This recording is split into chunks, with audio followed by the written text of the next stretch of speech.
Torej, 10. dan konflikta na Bližnjem vzhodu je danes in dejansko ugotavljamo, da se dejansko gospodarski stroški tega konflikta pomembno povečujejo.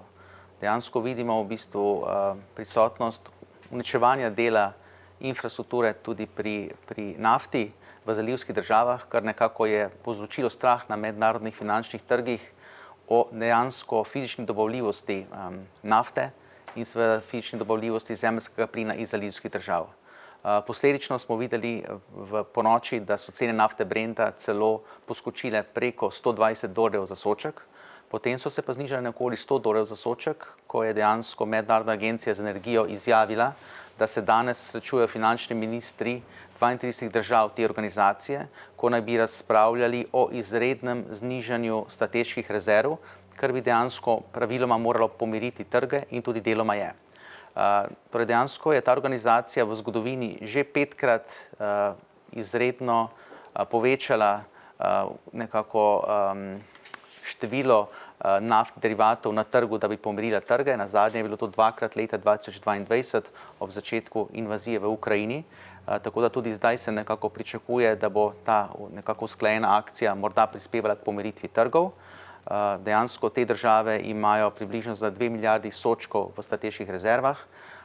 Kitajska, ki ni mimogrede članica te organizacije, se za njo ocenjuje, da ima približno 1,1 do 1,4 milijarde sodčkov nafte in tudi Kitajska bi lahko morebiti sprostila del teh zalog, da bi nekako omejila vpliv na cene. Namreč Kitajska mimogrede je glavni porabnik in glavni uvoznik naftnih derivatov na svetu. Ogrožene pa so dejansko zaradi fizične preskrbljenosti naftnih derivatov tudi druge države, ki so velike porabnice nafte, kot so tudi Indija, Japonska, Južna Koreja, v Italiji bi pa izpostavil predvsem Nemčijo in pa Italijo.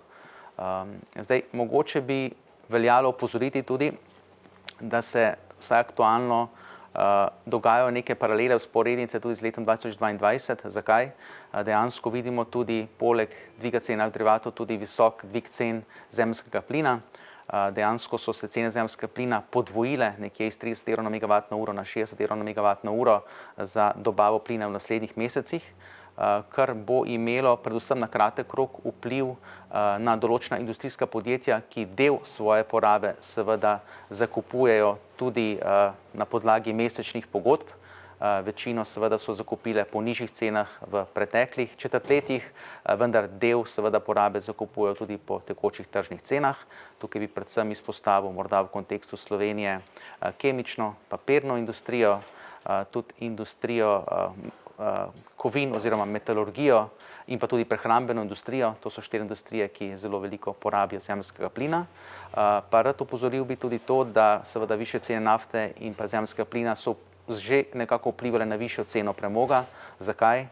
Dejansko energetika, ko se cene zemeljskega plina močno povečajo, seveda zmanjša nekako proizvodnjo v plinskih termoelektrarnah in povečuje proizvodnjo v premogovnih termoelektrarnah, kar seveda potem pomeni tudi dvig cen premoga. Tako da dejansko paralele so tukaj prisotne z letom 2022, tudi pritisk na ameriškega predsednika, da nekako zaključi to vojaško akcijo, se povečuje, kajti tudi v ZDA mimogrede so se v enem tednu maloprodajne cene goriv povišale za 15%.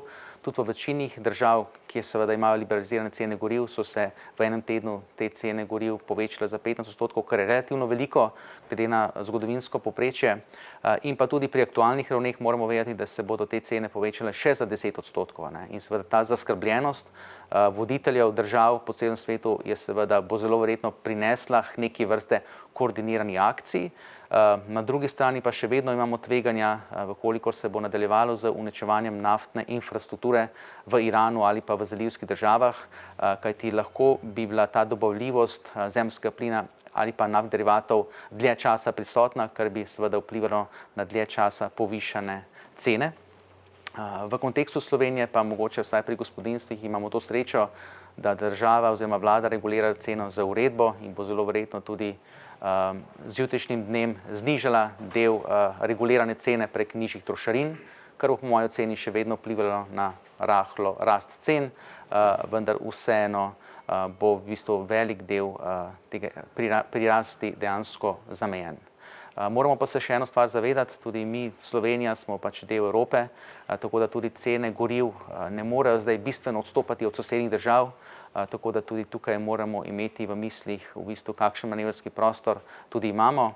Hkrati se moramo pa zavedati, tudi vkolikor bi cene goriv še močno naraščale, so tudi na ravni Evropske unije določene nekako minimalne trošarine pri dizelskem gorivu, kar dejansko tudi vladi onemogoča dejansko, da bi šla pod neko določeno ceno.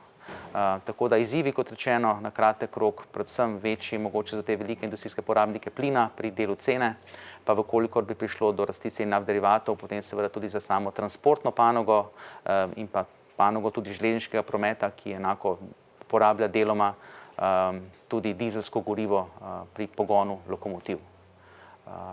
Drugače pa mogoče še kakšno besedo o pomenu naftnih derivatov za gospodinjstva. Po podatkih Statističnega urada dejansko slovensko gospodinjstvo v povprečju 5% svoje letne potrošnje nameni gorivom v obliki izdatka za prevoz ali pa za ogrevanje, torej pri tistih ljudeh, ki se ogrevajo na kurilno olje. Seveda je pa, bi se rekel, podobno kot v ZDA, občutljivost konkretne te tematike goriv na razpoloženje gospodinjstva in pa njihovo potrošnjo mogoče dosti večji, kot pa znaša ta delež, ki je pa seveda različen pri ljudeh, ki se zelo veliko vozijo, sploh z osebnim vozilom ali pa se še ogrevajo na kurilno olje, je seveda ta učinek bo zelo verjetno večji, kot pa pri tistih, ki dejansko uporabljajo morebiti javni prevoz ali pa celo osebno vozilo, ki nekako ne potrebuje energentov za njegovo delovanje in pa se dejansko ogrevajo na kakšno toplotno črpalko.